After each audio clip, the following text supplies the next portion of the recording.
Welcome to the session, guys. Good morning. Let's start. In last class, we have been talking about EC2 instances and we have launched web server application on our Linux instance. We have talked about that. Let us discuss other things related to EC2 instances. So this is my instance. If I click on instance ID, it will show me all the details related to that instance. I have not yet started, so let us start it. Instance state, start instance.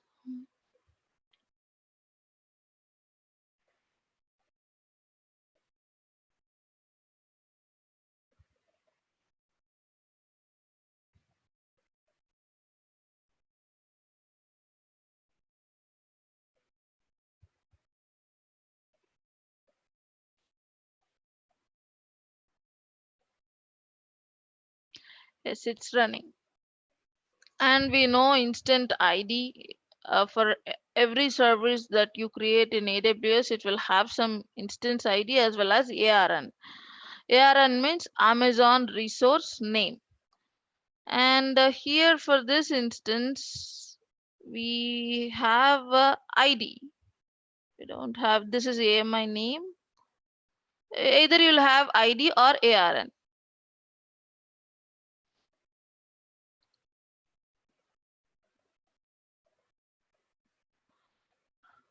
ID, and there is public IPv4 address and private IPv4 address. Public IPv4 address has not been assigned yet. It's in running state only. And initialization has not done yet. That's why. Now slowly I got IPv4 DNS. That means there will be IPv4 address also. Let us refresh. Yes. Now we got this. Yeah, this instance we have made it as public instance. That's why we got public IPv4 address. By launching instance, we have enabled auto assign public IP option. That's why we got public IP address, and the other IP address is private IP address. And what is difference between this public IP and private IP, guys?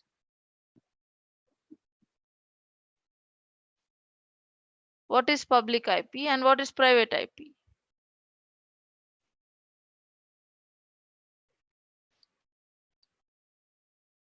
Yeah, private is personal. Personal to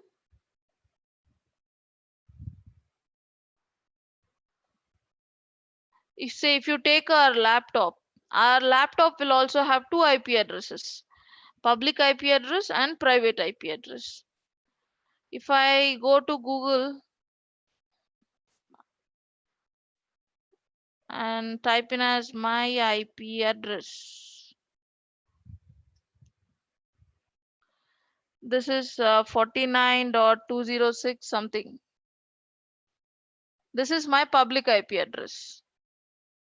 I have this application called as scanner, IP scanner. Let me open that.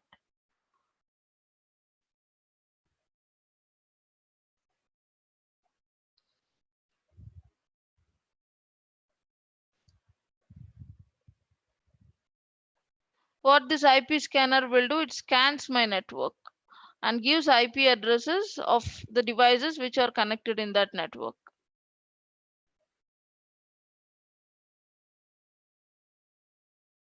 See, this is local user Apple, my computer, this own laptop where this is running, this application is running.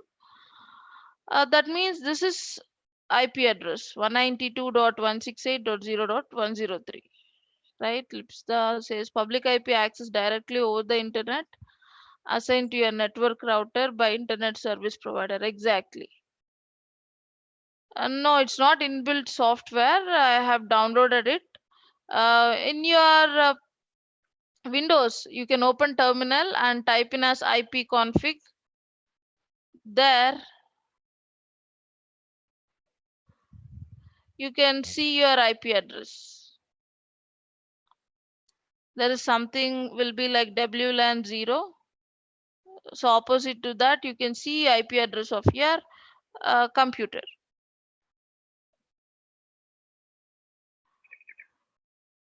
Exactly. So this is our IP address assigned by router, and this is private within my network. And the devices within here can, without actually connecting to internet, in this private network, these devices can communicate with each other. For example, network camera is there. You can also use your phone's camera as network camera. You have to install something called as IP camera software. Suppose if there are small kids, say for example infants, uh, you might be working in your office. Office means office room, again means other room where you do your office work, or in kitchen or somewhere else. If you want to monitor, you can access that network camera within your network, right? Yes. Within your Wi-Fi, devices connected within your Wi-Fi. So how you're not using actually internet within your private network, your devices can talk to each other using private IP address. They can identify each other using private IP address and communicate with each other. So all these devices are connected to my network, and these are private IP addresses. And this is public IP address. This is actually IP address of my router. Suppose I have sent a response to Google. Google actually sends back. Suppose I'm requesting to get some image from Google. Then Google sends that response to this IP address, which is my public IP address, router's IP address, and router will route that based on its list. What is router's list? This is router's list. Router will get that. That is our router's IP address. If I go and check my public IP address, it will be with the same with my network and other devices also within my network. In the same way, in cloud also, this EC2 instance has two IP address, public, private. And how this works is public IPv4 address means it works on internet. Suppose if you want to make this EC2 instance as a server, then people have to clients has to send request to this IP address. This is public IP address which works on internet. Not only that, it is identifiable on internet, not only server. If this instance, if you want to access this instance through the public IP address through SSH also, we need this public IP. Even for SSH through internet also, we need public IP. See, this public IP for internet access, communicating on the internet using any protocol. Protocol can be HTTP or SSH, or it can be MySQL protocol, any protocol. If you are accessing through internet, then it should have an public IP address. Then another one is private IP address. And what is this private IP address? This private IP address private to AWS network. And one more thing about this public and private addresses, private IP address is constant. You'll get more or less like this, not constant exactly. So the starting octets, the starting three octets will be constant. The fourth octet might be changing one. Whereas public IPv4, AWS assigns you. Every time you stop and start your instance or reboot your instance, you will get a new public IP address. It's a dynamic one. That is public and private. And then where your private IPv address is valid, within Mumbai region, because you are using Mumbai VPC, Mumbai network, and other EC2 instances created in the same Mumbai region can communicate with your EC2 instance using private IP address. So sometimes people, if they don't want to make their EC2 instance public, reasons might be that is not web server, and they are having some software or database which is a backend server, and they don't want public IP address for their backend server. And application server, it has to access the backend server. Then how it happens? They both are in the same network. They both are in same VPC. So using private IP address, your application server can access database server. So that is public address and private address. Clear, guys? Public and private address.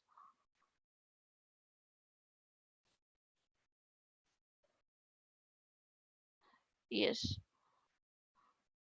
And then the next one is VPC ID. VPC ID is Mumbai default VPC. So what is this VPC subnet? For now, we are going with default options. We will also see how to create our own VPC and subnet. VPC is nothing but Mumbai region. So the entire Mumbai region, which has 3 availability zone. So that entire Mumbai region is our VPC. And Mumbai region has 3 availability zones. They are subnets. Each availability zone is treated as a subnet. This is subnet ID and this is VPC ID. And this private IP address is valid within this VPC. And instances, say for example, created in other region, Singapore region, cannot access this instance using this private IP address. So in such scenarios, if Singapore instance has to communicate with Mumbai's instance, then they both should have public IP address because communication has to happen on internet.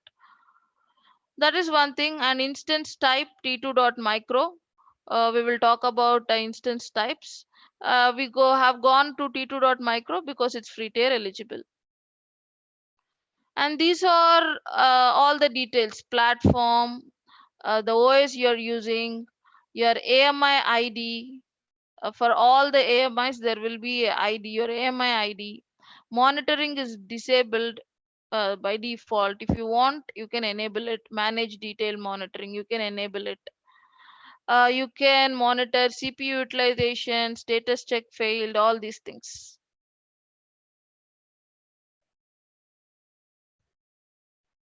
Termination protection is disabled. Termination protection means you don't want anyone to accidentally terminate EC2 instance. Suppose you are admin who creates these EC2 instances and give access to the people, to other employees who are working on those EC2 instances, and you don't want them to terminate EC2 instance. What you have to do, you have to enable this. Then you have to, only when you disable this, you will be able to terminate the instance. And where you will get it? In step 3. So in step 3 we have lot of options, we will discuss them. And these are other details. You can see hibernate, stop hibernate behavior is disabled. This is my key pair name. All other things, owner, who is owner, this account holder ID is this one. And reservation, we have not opted for reservation, but this is reservation if you want to opt for. So let us talk about all these options. We will start with this instance. We know what this is. Here is the place where you can see your instances, launched instances.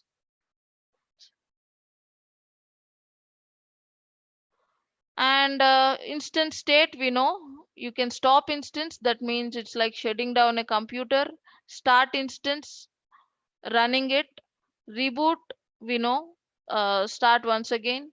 Hibernate instance is like sleep, We have option called sleep. In our laptops we used to be, this hibernate is like sleep. It We are not stopping the instance, and instance will not be in running status also. We are hibernating the instance, we are sending it to sleep. And terminate instance, deleting completely, permanently. And we have actions. Let us choose this instance and go to actions. You can connect with your instance, view details, manage instance state. uh, do you want to stop, reboot, or terminate these things?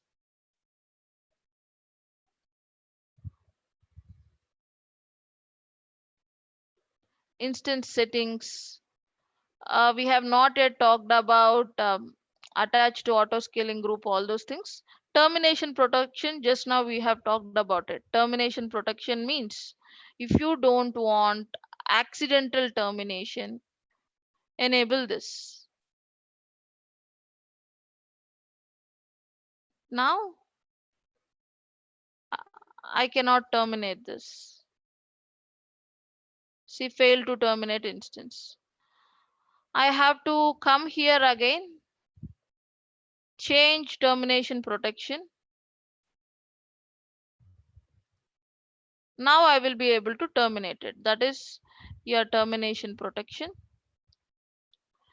And then in instance settings, we have changed shutdown behavior. How you want to, uh, like when you say stop, what is to be the shutdown behavior? Stop is the shutdown behavior. If you want to terminate, then you can choose terminate as a shutdown behavior. Where it is helpful in auto scaling groups, there this will be helpful. If you don't want to terminate your instance, just you want to keep that extra instances created by your auto scaling group in stop state, then you can change this shutdown behavior. Cancel. And then we have modify instance placement, edit user data, manage tags. uh, we will talk about these things today. And then we have networking, attach network interface. So we have not yet talked about all these things. Let us talk about them one by one.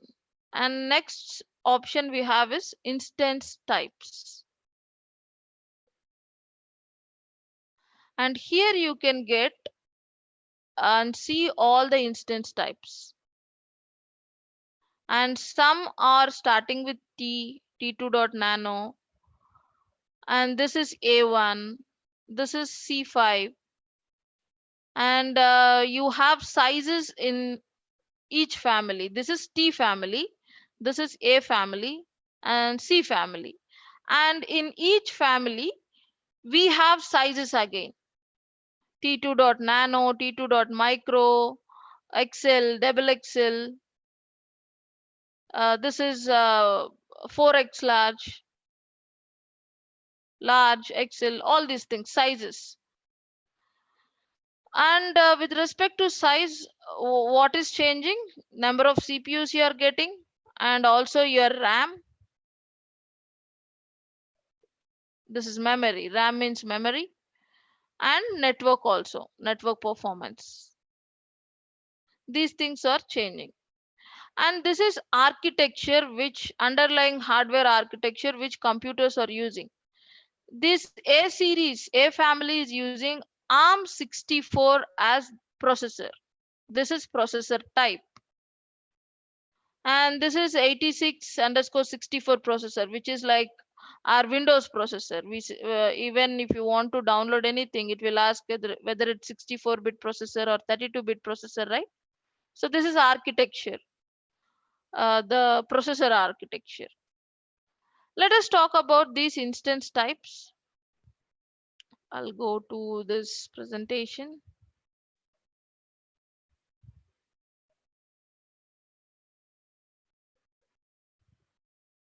And these are families. And you can go here, HTTP EC2 instance types, and know more about instance types. These EC2 instance types are categorized into these things: general purpose, compute optimized, memory optimized, accelerated computing, and storage optimized. General purpose means there is a balance between compute, memory, and networking resources. It is for general purpose applications which need balance. Everything should be in balance. Compute, memory, and networking, everything to be uh, optimal thing enough.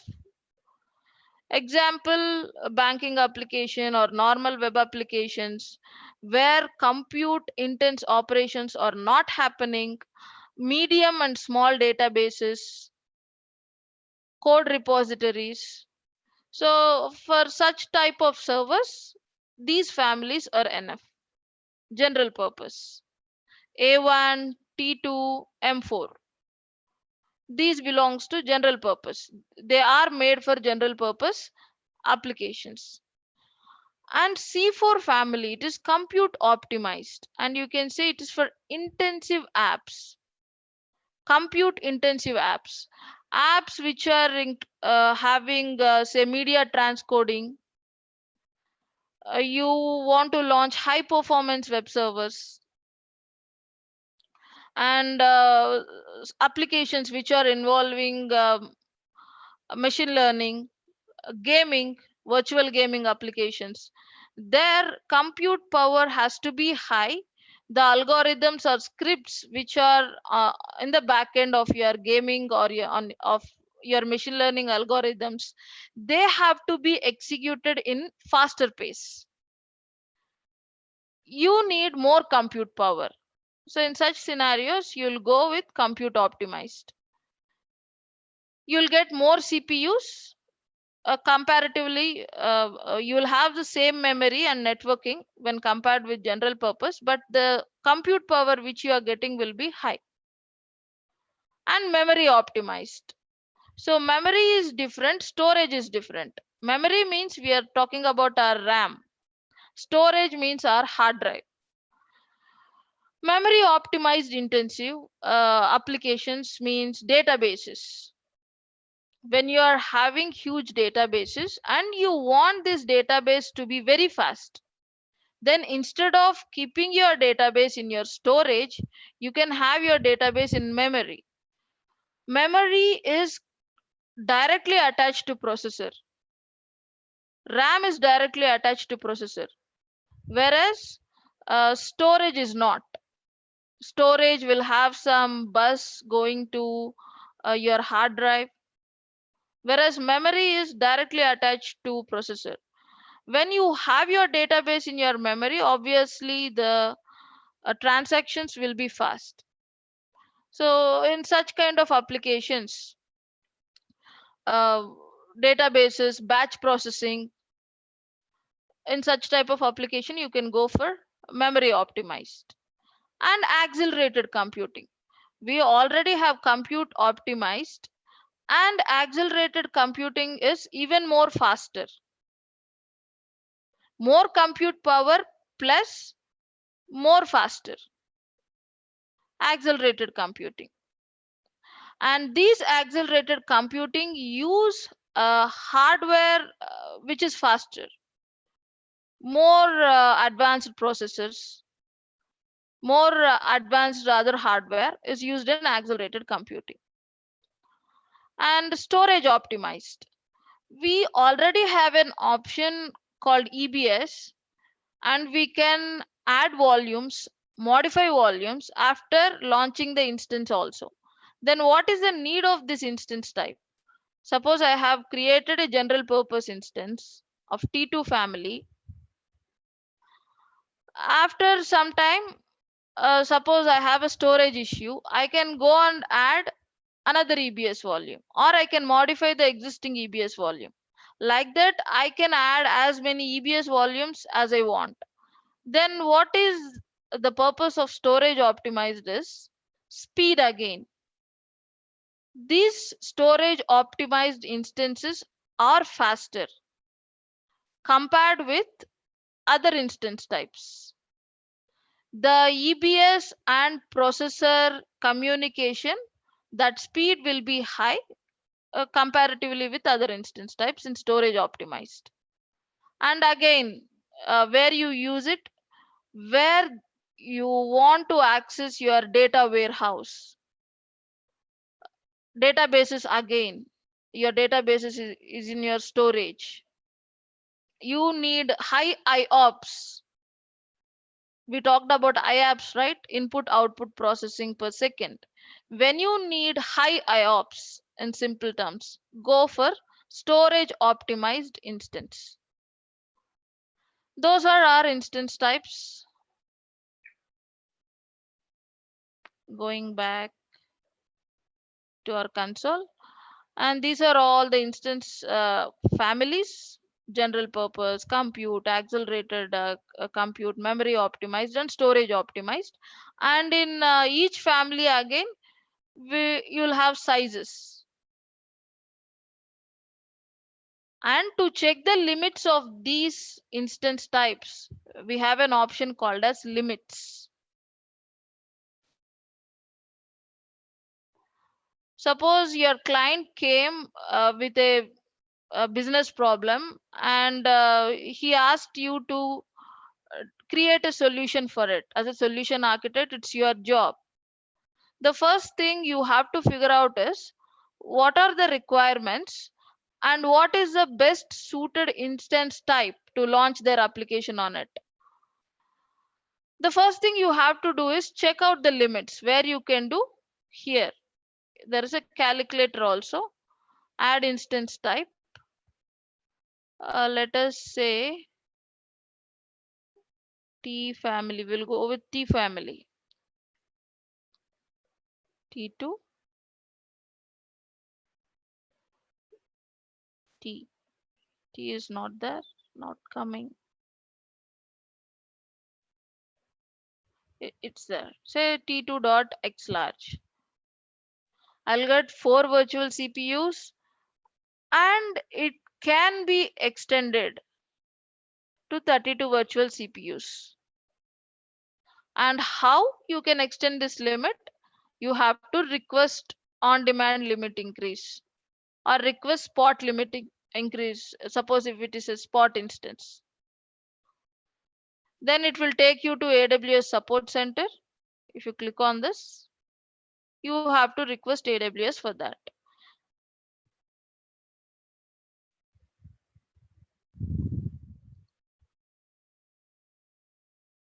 So let's go back. That's about instance types.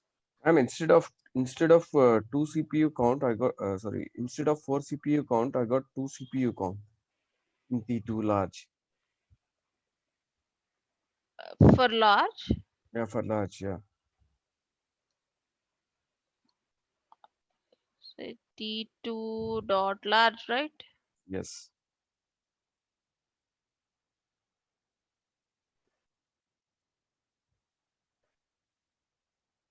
Yeah, I have selected 3T dot T3. large. Yeah, Okay, T3. You have selected T3. okay. And going back to EC2 console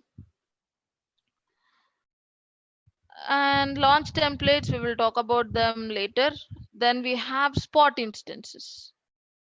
We already talked about spot instance to make use of unused resources.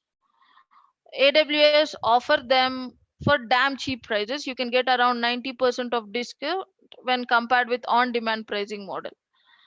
First, let us talk about pricing model.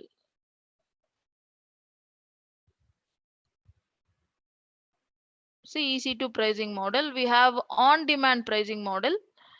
The EC2 instances which we have launched, we launched them in on-demand pricing model. That means you just go and launch. They are flexible. When you are running your instances for those many hours, billing will be there. When you stop your instances, when they are not running, there will be no billing. On a monthly basis, pay the bill for those many hours you have consumed your when your instance is in running state. Pay for those many hours. That is on demand pricing model, a regular one. You have an option of reserving your instances. Why? You know that your instances is going to be there on AWS for very long period of time. Then you can ask AWS is providing discount. You can pay, like you can take, this is like postpaid. You pay, sorry, not postpaid, prepaid. You pay cost upfront. You can buy 1 year plan, 3 year plan. You can purchase convertible reserved instances if you need additional flexibility. And where you can do that?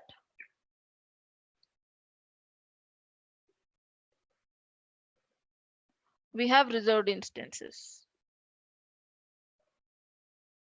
Purchase reserved instances. Which platform? Tenancy. Uh, Tenancy means we will go with default for now. Offering class any, or we have standard. That means you are saying that you want T3.micro. You have to launch instances of this type only. Suppose you are choosing convertible plan. You can convert your instance type. Suppose my instance type is T3 dot 2x large. I'm going with this. And my offering class is convertible. So instead, what I can do, I can launch one instance which is of T3 dot XXL type, or two instances of Excel type that is convertible. I can do both if my class is convertible. Either I can have a single instance of this type, or I can have two instances. Instead of having single one, I can have two instances, but of Excel size. Because I have opted instance type as XXL, I can have two instances of Excel type. That is the advantage with convertible offering class. If it is standard, then you don't have that option. Any means it can be no, you are not choosing anything. It can be any offering class. Payment option. Do you want to pay cost upfront? Then you'll get more discount. All upfront. Suppose it's a 3 year plan. You are reserving instances for 3 year term. All upfront means you have to pay costs for that 3 year duration. Partial upfront, you can pay 50% and 50% afterwards, or 30% and 70% afterwards.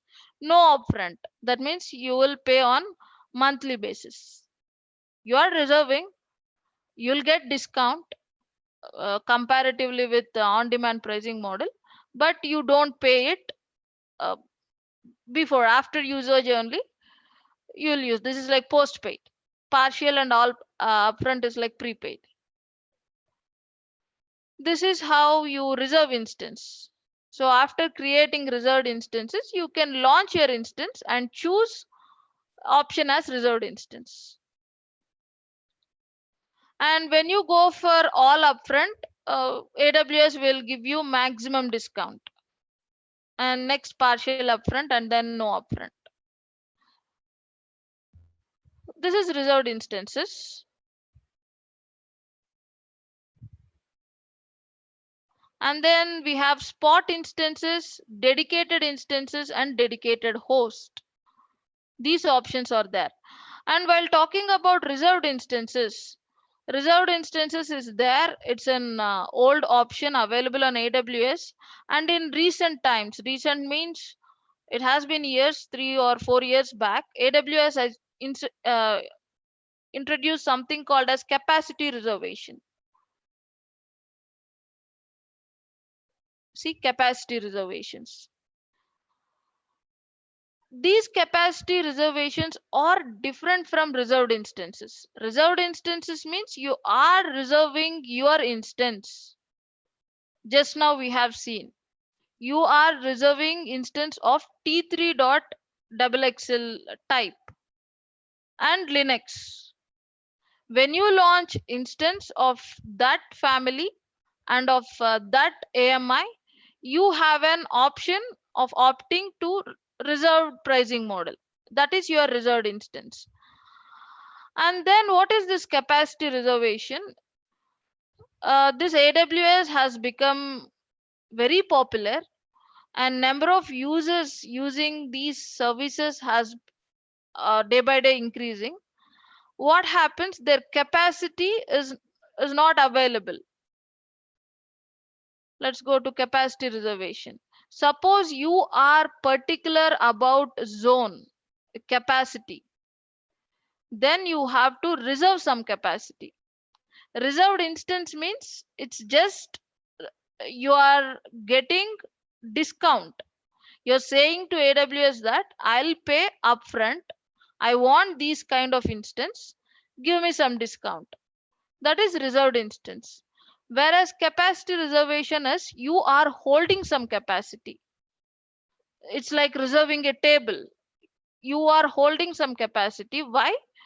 You don't know. AWS has become so popular, and you are very particular that you need some capacity in, say, AP South 1C zone. Why? Because maybe your machine learning stream engines, etc., your batch processing engines may be running there in that region, and you want EC2 instances in that particular availability zone only. What if AWS says that it cannot create instance there? Because it says that instead it will provide you instance in any other availability zone. You don't want that. You are very particular about that availability zone only. In such scenarios, you can hold some capacity, reserve some capacity. And here there are no discounts. You are reserving capacity, and instances which are launched here, reservation pricing model will not apply here. You will pay on demand pricing model prices only. So create capacity reservation. Here also you should mention the instance type, platform. See, here it's asking you availability zone. You say, suppose I want 1C availability zone, I'll choose it.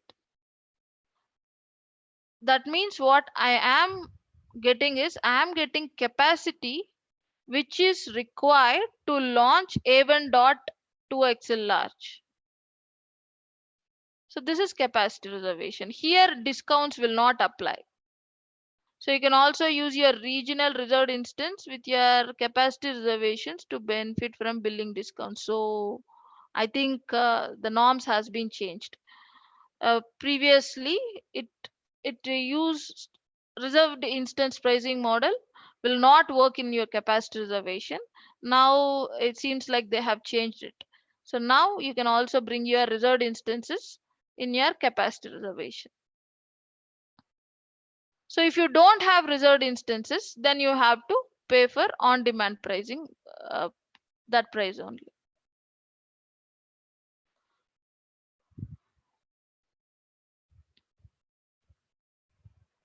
And here, whether your instance is running or not, you have to pay for it. And this is not the case with reserved instances. You will be paying for only running hours. So capacity means you are paying for capacity.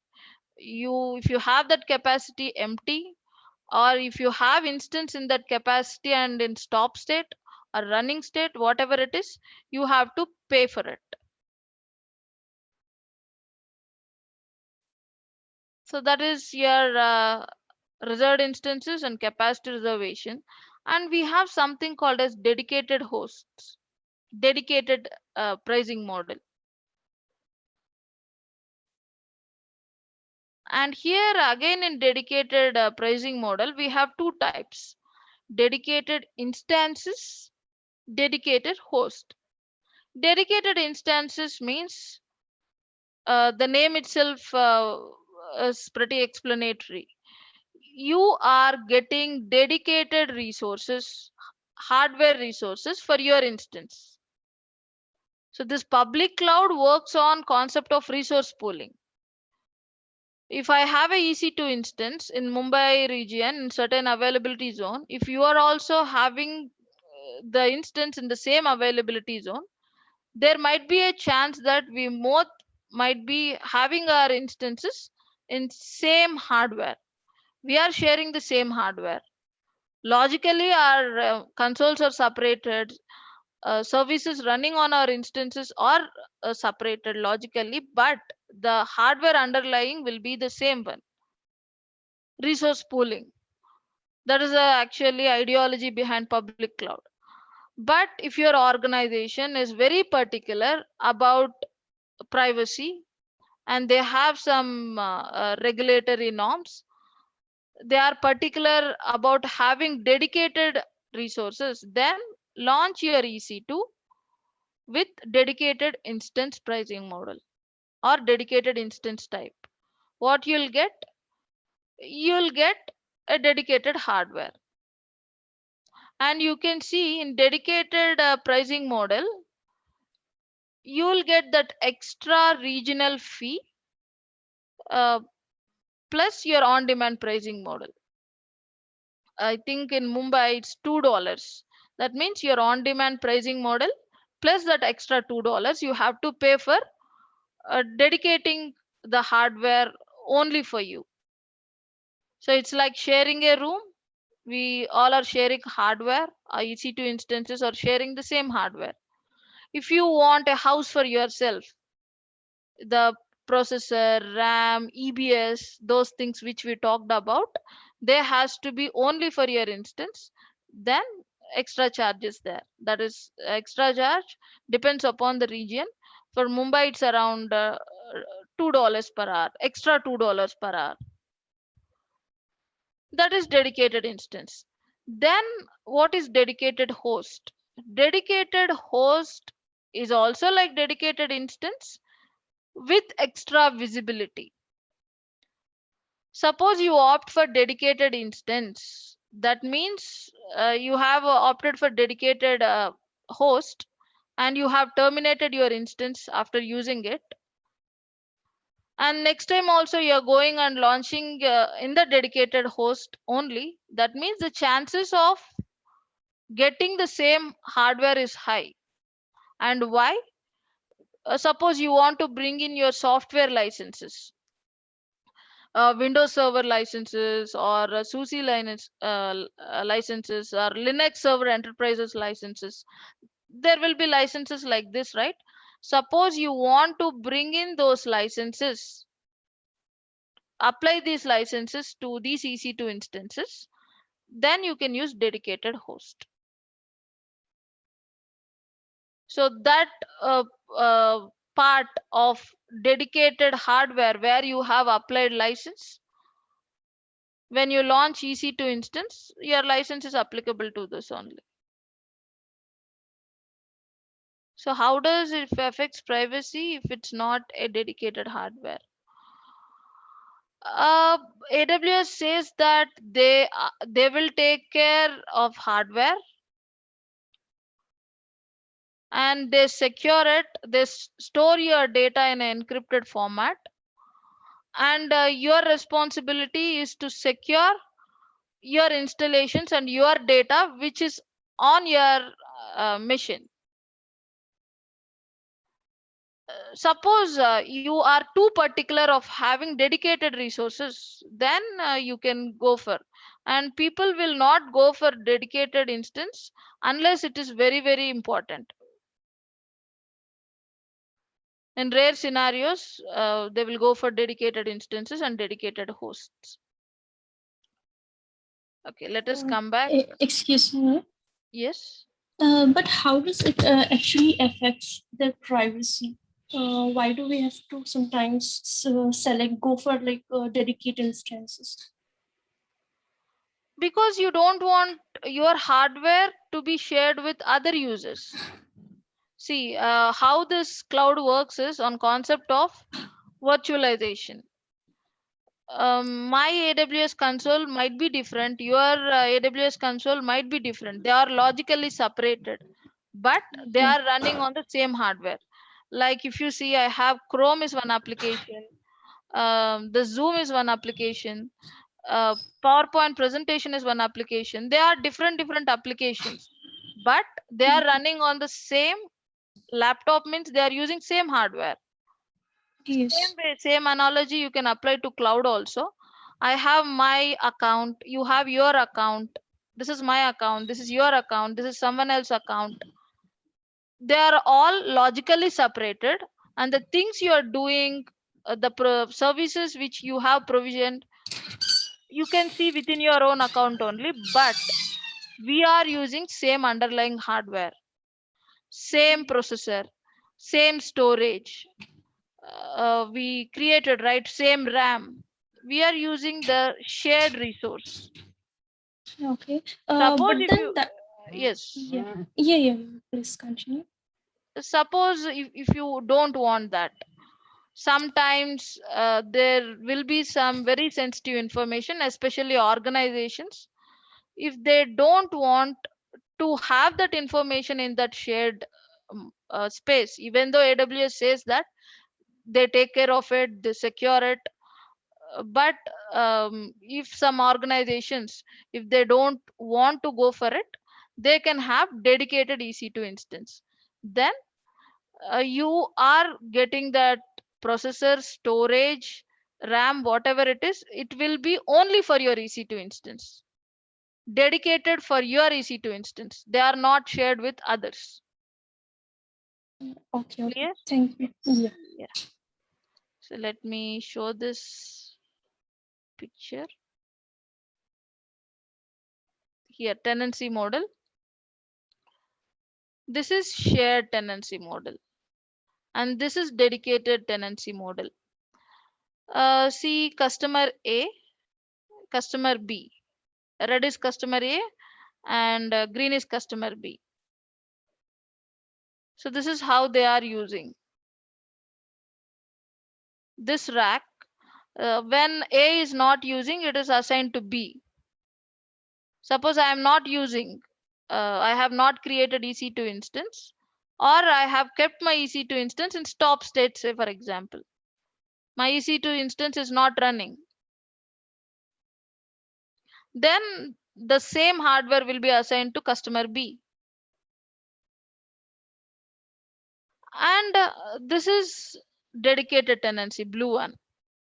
That particular rack of hardware which is assigned to you is kept for you only. Even your instances are in stop state, they will not be assigned to anyone. That is dedicated tenancy. And again, in this dedicated tenancy, you have dedicated host.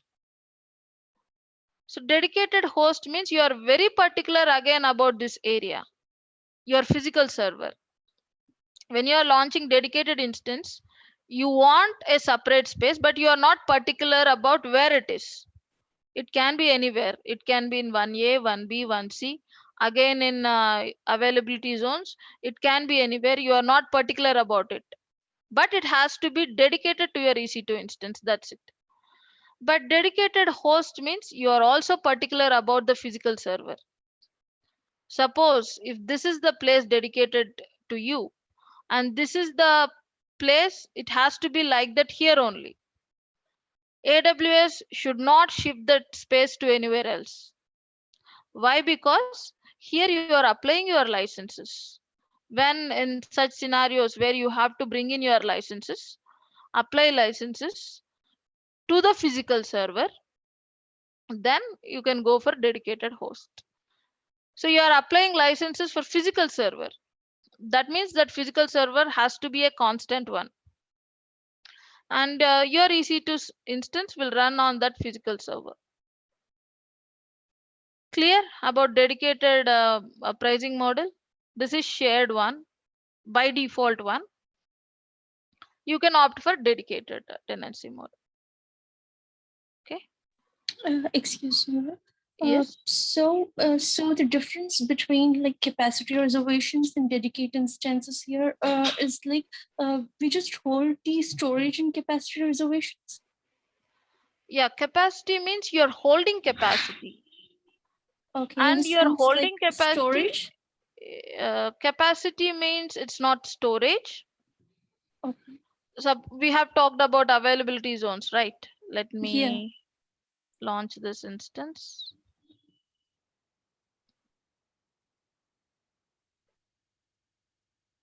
So in the capacity instance, it's about the region we are talking about. Yes, exactly. It's about Okay, the and region. Yes. okay, and here in dedicated instances, it's about hardware, right? Hardware, exactly. And we are not particular about region in dedicated instances. No, we are not particular about region. Okay. Again, this tenancy, if you are choosing for dedicated host, you are particular about physical server itself, not only the Okay. region. You are particular about the same hardware. Then you are particular about hardware means Yeah, obviously region region also, yeah. will be also come. Okay. So here are the options if you want to choose. If you want to go for spot instances, here you will bid a price, and the maximum bidder will get the spot instance. Okay. This is how this works. Spot instance means AWS, to make use of unused resources, they will provide huge discount, around 90% of discount, but you don't know when AWS will take that back. If AWS want that resource back, they will provide a notification just 2 minutes before, and they will stop or terminate your instance. Okay. And what is unused resources? Can you please explain? Unused resources means EC2 resources. Suppose Okay. some n capacity of processor, RAM, storage, etc. is available with AWS, and right now only not that n capacity is getting used. Some is unleft. Okay. What to Okay. use Okay. that? What AWS will do is it will offer for spot Okay. instances. Okay. They Got say it. that bid a price, bid a maximum price. Maximum bidder will get that spot instance, Okay. Thank you. and they can take back that resource anytime if they want it. Just they will send notification 2 minutes before, and either they will stop or terminate your instance. Okay. So is that we'll lose whatever we have worked on that instance? Even. Yes, you will be losing whatever is there on that instance. If it is your Okay. production server, you should not go for spot instances. Spot Oh, instances are used for testing, those kind of things. You are what? okay even though if you lost it, then only you can go for spot instance. Suppose you Okay. want to make your application highly available, you have your regular servers. Having more servers means there will be more servers handling requests more quickly. Yeah. That extra service which you want, you can launch them as spot instances. If they are terminated also, no worries, you have your regular service, your application data is well secured on your regular service. Yeah. Suppose you're testing, then you can go for spot instance. Okay. Thank you. And Got it. yes, and again in the spot instance option, you have something called as persistent request. Here you can ask AWS, please don't terminate the instance, put it in stop state. Otherwise, it will be AWS will terminate your instance. Instead, you can opt for this persistent request. Then, after if AWS want the resources which they have assigned for you, if they want back, they will just stop your instance. Your instance is not deleted, terminated. If you restart it, then from that time onwards, on demand pricing model will apply. And this one, interruption behavior, that's about spot instance. And you can choose your capacity reservation here. First, you have to create a capacity reservation, and here you can choose the target group. So we have not created capacity reservation. If you create a capacity reservation, in this drop down you will get it. You can choose the capacity reservation. And we know this network, subnet, public IP. IAM role, we will talk about this later. And stop hibernate behavior. Since we are in free trail, this is not applicable for additional stop behavior. And credit specification. This is one more thing which we need to discuss. If you go for unlimited credit specification, this will additional charges may apply. And this credit specification is not for all families. It is only for bustable families. What does that mean? Let us go back to EC2.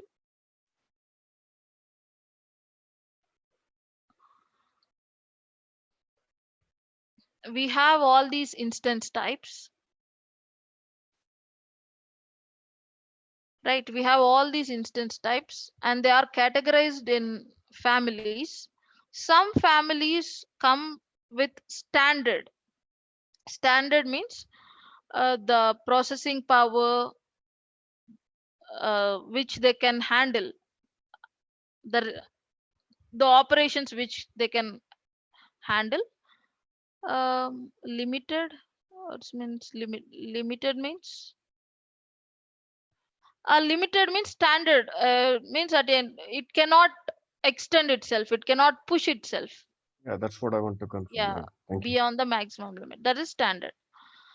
And some instance type, especially general purpose family, if you take T family, these instances have some baseline limits. They will have some limits.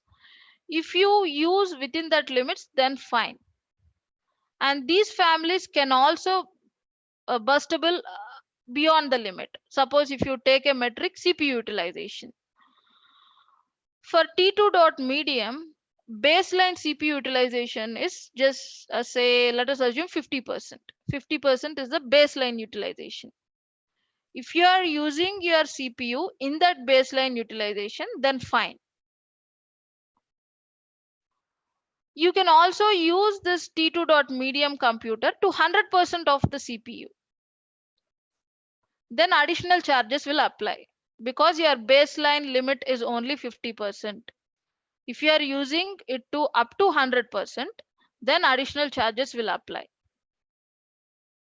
Without giving that additional charges also, you can use your CPU above the baseline value. How? Let us go to our instance EC2, this one, and I'll go to here monitoring.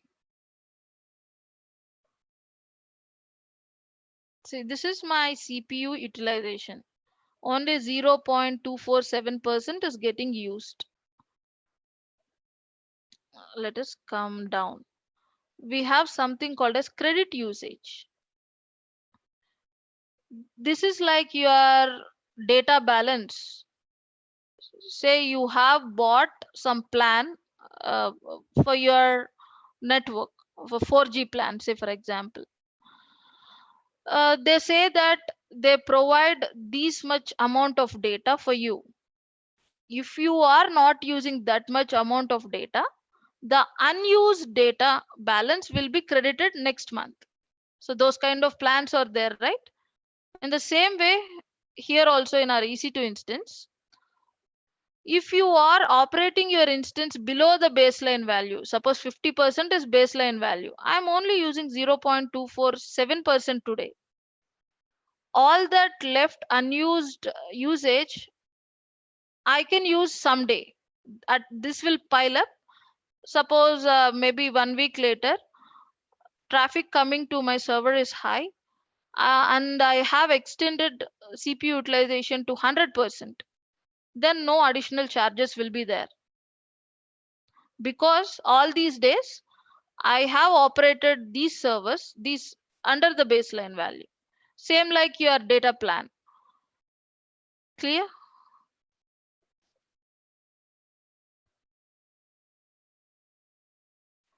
It depends upon operators. Okay. Suppose you don't want this.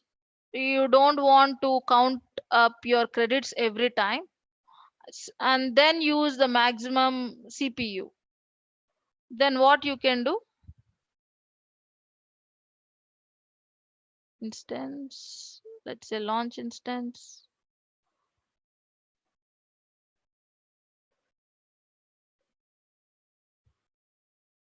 Choose unlimited.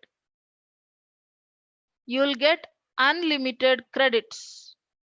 At any given point of time, you can push CPU utilization to 100%. That is beyond baseline value. You need not to follow that baseline value, but additional charges may apply. And only when you exceed the baseline value. Clear about credit specification?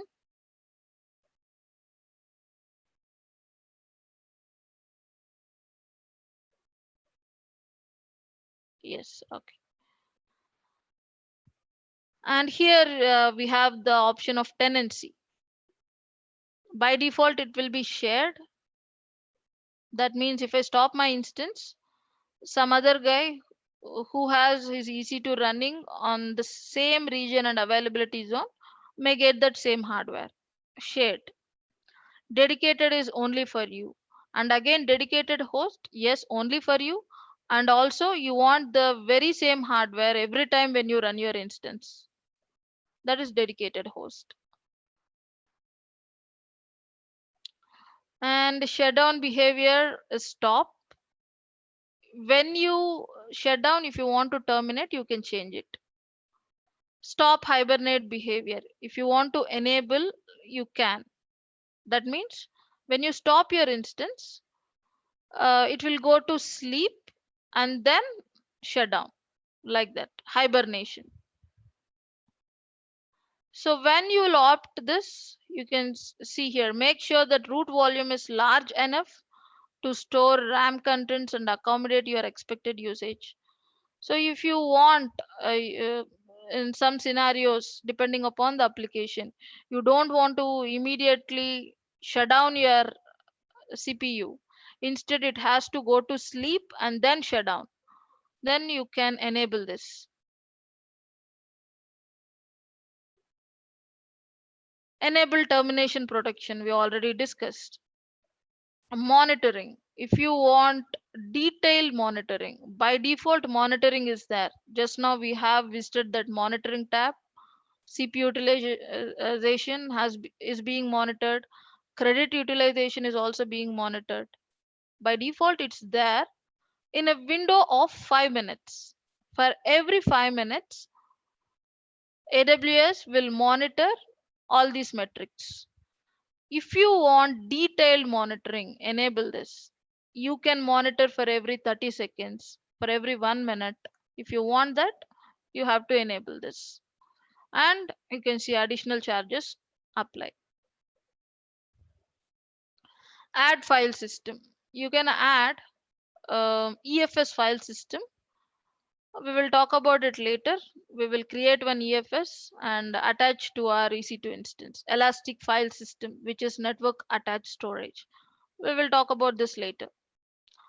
And we have advanced details, metadata, enclave, all these things are like that extra information. And here in this advanced details, you have something called as user data. And this is very helpful when you want to run some piece of code at the time of launch. And I'm saying only at time of launch, not after reboot, only at time of launch. When you stop and start your instance, this piece of code will not work, only at time of launch. And your user data, you can use two kinds of user data. You also call this concept as bootstrapping.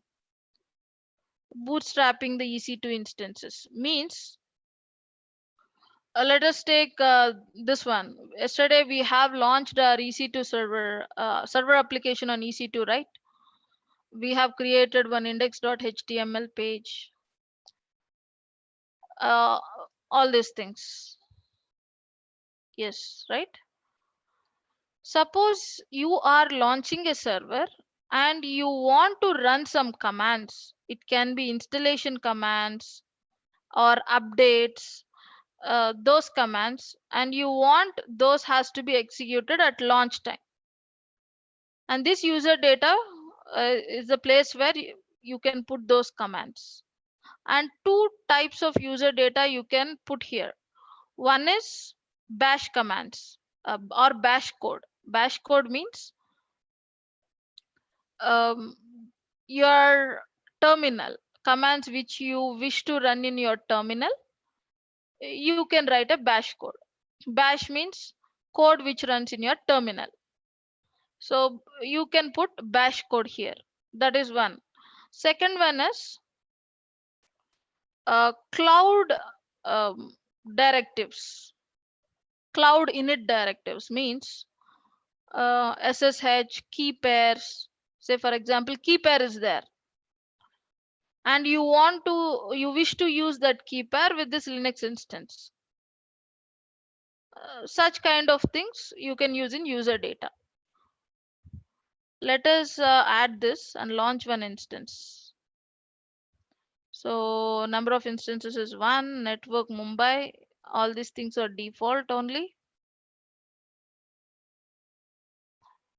And when you are using bash commands, you have to say hash exclamatory mark bin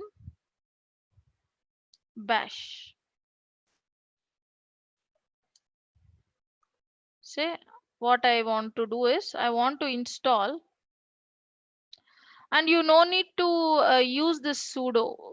When you are using bash commands, you will be logged in as root user only. So this line which you say bin bash, then your console will know that this is a bash command and it will execute these commands in root user mode only. So no need to mention sudo -i or sudo su. Same command which we have used yesterday. Let me open that Word document.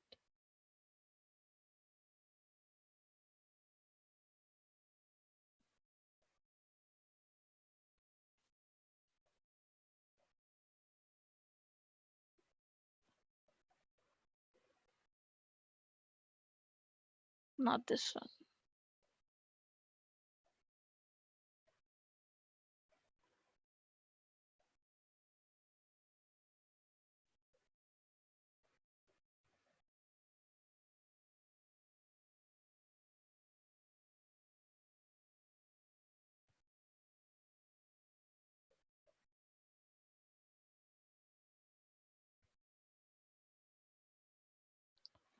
Seems like I have not used it, not saved it, sorry.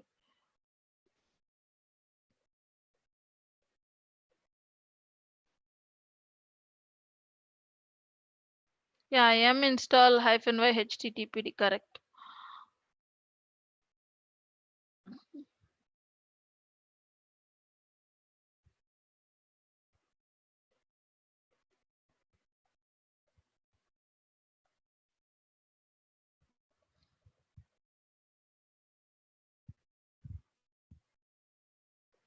Let's say EC2.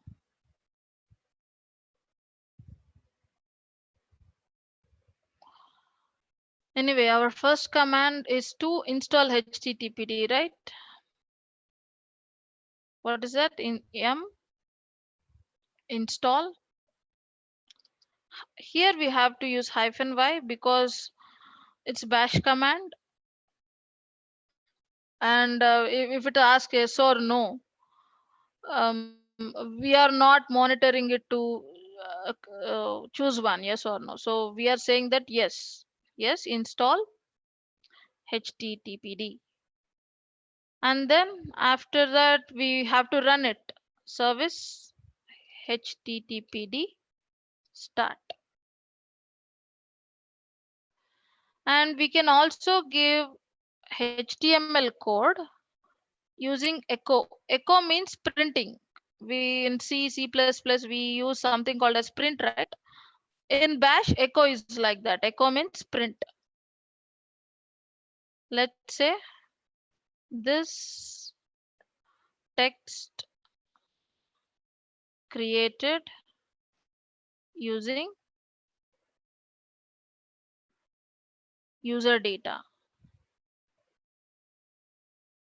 That is bootstrapping.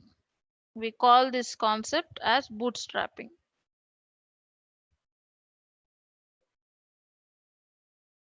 User data window. So let's keep this user data only. And where we are printing this, var folder. We know that deb will be there in var folder, and then HTML will be there. And we want to print this, that means write this in index.html. That's it. Then we are starting this service HTTPD start.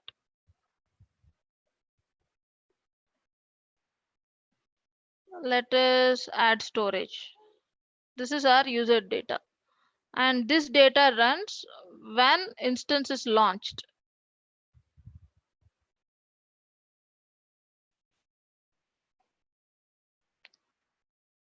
Next, add tags. If you want to take screenshot, you can take. Let me go to previous.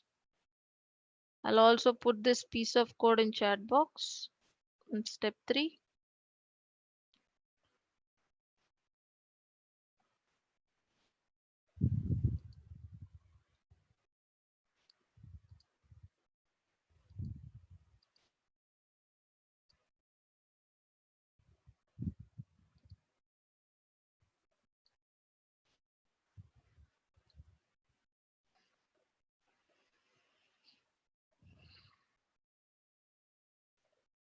You can try this when, and this works only with new instances at the time of launch.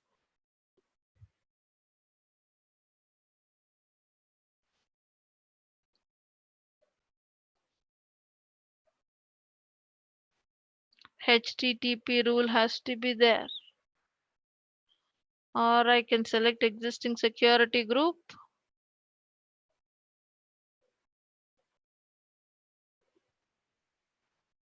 So many security groups. My Linux SG, let's go with this.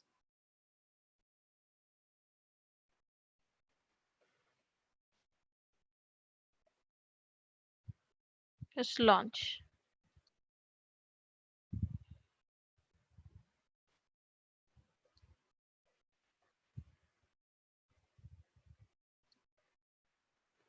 This is my instance. When it gets public IPv4, yes, it got public IPv4. I'll copy this. Let's go here. Public IP address is there. Or you can also copy public DNS, anyone. Let's copy public DNS.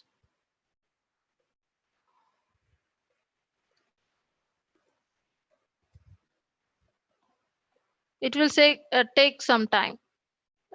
When your instance is running, you can see that HTML page automatically.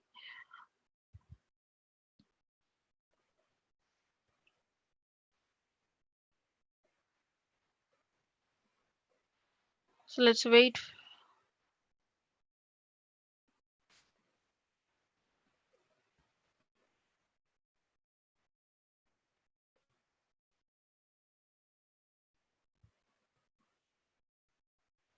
It's running now, but initializing.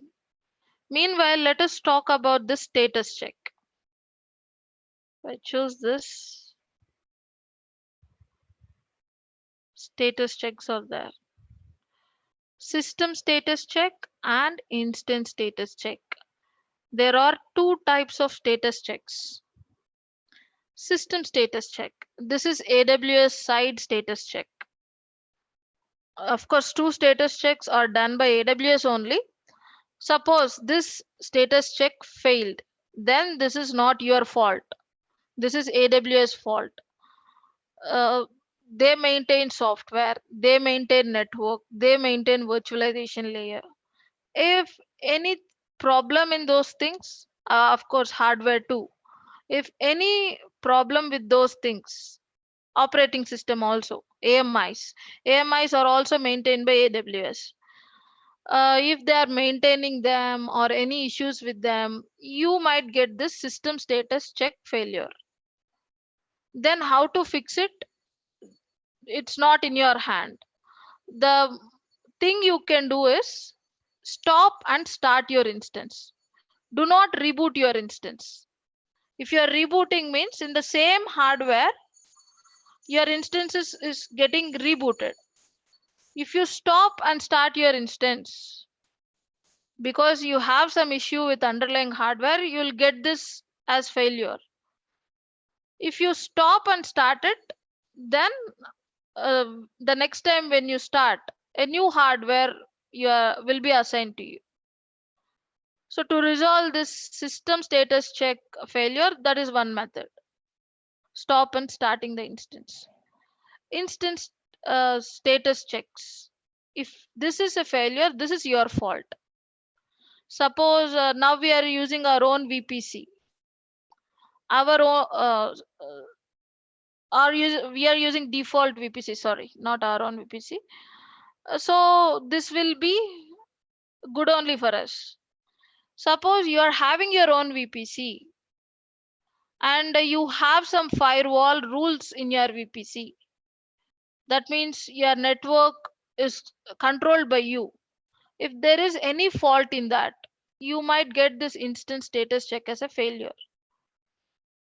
Then you have to figure out and fix it. Two types of status checks. Let us refresh and check whether status checks are done or not. Go back to instance. Still initializing. You can see this we should get 2 by 2 status checks has to be passed.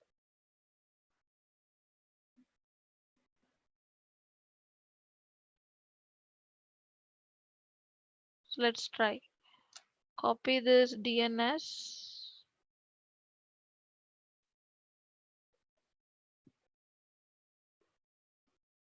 Paste and go. You can see this text created using user data bootstrapping, right? So for in I got it. Yes. You can also use HTML tags.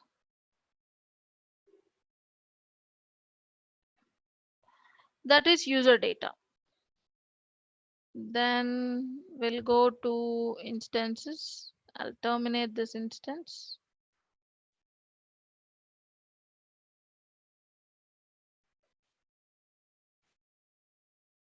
Terminated. Yeah, then we have something called a savings plan. We know what are spot requests, reserved instances, dedicated hosts, and capacity reservations. All are related to your pricing model. And this is savings plan, which is like your reserved instances. In reserved instances, you need not give any commitment.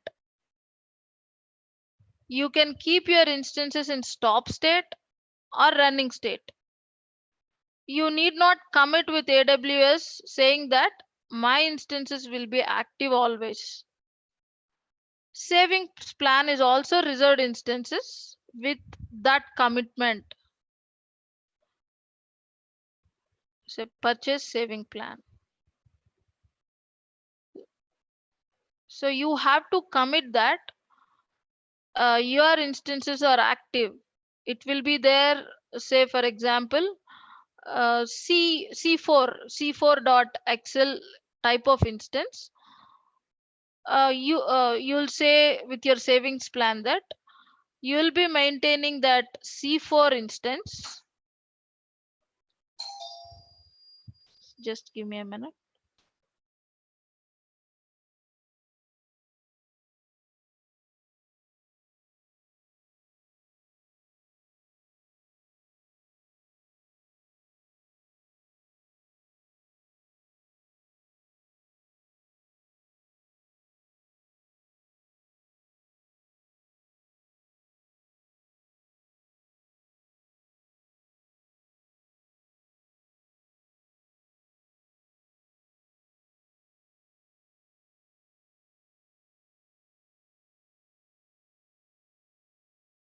Okay. How this savings plan work is, you are committing that you are using C4 dot Excel instance, say for example, and you are running this instance 8 hours per day. You commit this, then AWS will provide you a savings plan, how to optimize your costs. And they say that they have compute savings plan, EC2 instance saving plan, and SageMaker saving plan. So compute savings plan. So you can reduce your cost up to 66%. In compute savings plan, you'll tell how much of compute power is getting used, like this. And you have EC2 instance saving plan. And here you will commit hours, the number of hours you keep your EC2 instance in running state. And then why you need compute plan? This is for other, not only for EC2. We have AWS Fargate, which is for containers, AWS Lambda services. There you say that my AWS Lambda service is there. Every month I use this much of compute power. I have containers there, Elastic container services are there. I have provisioned them. Every month I'll use some X compute power with them. Then AW will provide you some discount to optimize your costs. That is savings plan. You can purchase a savings plan. It asks which savings plan you need. Suppose say EC2 savings plan. Term, how long you are going to keep your instance. 1 year, say for example, in which region? Mumbai. What is your commitment? Um, you can say hourly commitment, amount. So you can calculate your amount and give here. And select your payment option. Will you pay same like reserved instances? Upfront, partial upfront, or no upfront? But you have to commit. So this commitment window is not there in reserved instances. Savings plan is also like reserved instances, but you have to commit. Clear? Any doubts, guys?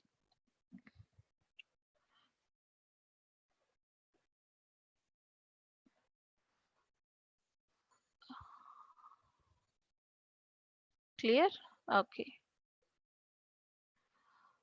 Okay, then see you on Monday. Today is Friday, right? Okay, then see you on Monday. And bye bye. Happy weekend.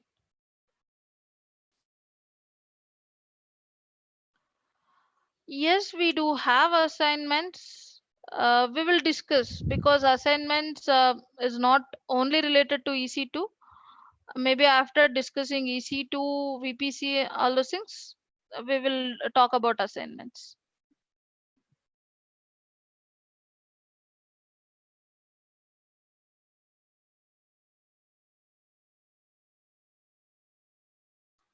And these assignments, evaluation will not be there for value add program. If you are interested, you can do. We will discuss assignments also.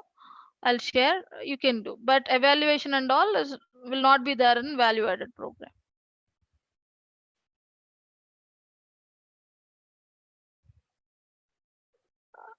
Certifications, yes, certification, you have to. I can guide you how to get slot for certification and all. You have to get a slot and clear certification with AWS.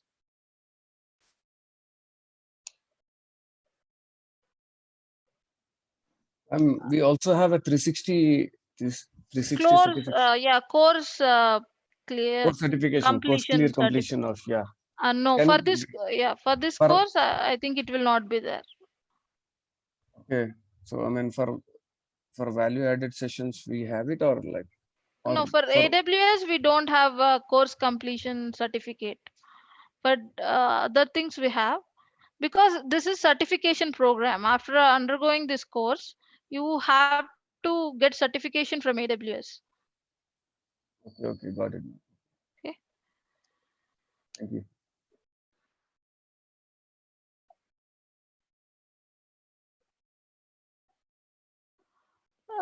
Mobile number. Yes, mobile number. I'll share my mail ID with you.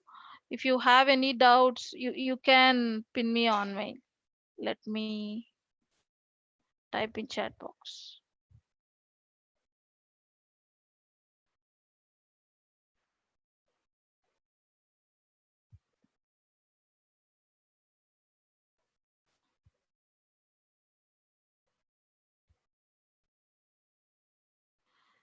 And WhatsApp group, I'm not aware of it, whether WhatsApp group is there or not.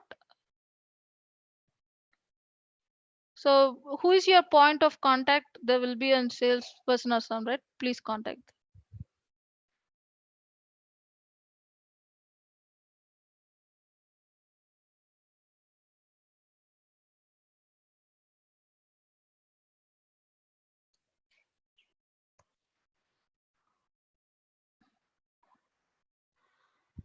Okay, guys, then.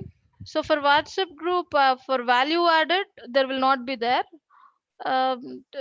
Just you have to contact our sales team for that information. Okay, then, guys, see you on Monday. Bye bye.